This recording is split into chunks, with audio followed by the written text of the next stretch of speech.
חי היקרים, חסידים, תלמידים שלמדו אצלנו, זכינו בזכות מאוד מיוחדת שממש בעצם ימי השבעה על אחר הסתלקותה של הרבנית נשמתה עדן, לקרוא את המוסדות האלה על שמה. בכל הסביבה שלנו יש מעל 300,000 איש תושבים בקריות, והיד מגיעה גם יותר רחוק, כי תלמידינו נושאים את המסר הזה לכל מקום שהם נמצאים.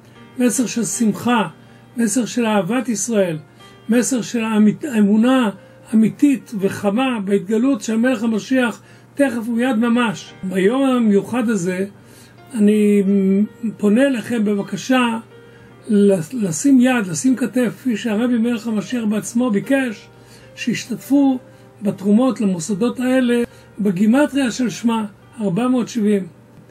חי ורעי, אם עדיין לא הצטרפתם, אנחנו מבקשים מכם בכל לשון של בקשה, תצטרפו ותישאו ברכה, כדי שנוכל להתפתח ולהתקדם ולהפיץ את האור הגדול, אורה של תורה, אורה של מצוות, אור חב"ד, אורו של מלך המשיח, שמאיר עוד לפני בריאת העולם. יחי אדוננו, מורנו ורבנו, מלך המשיח לעולם ועד.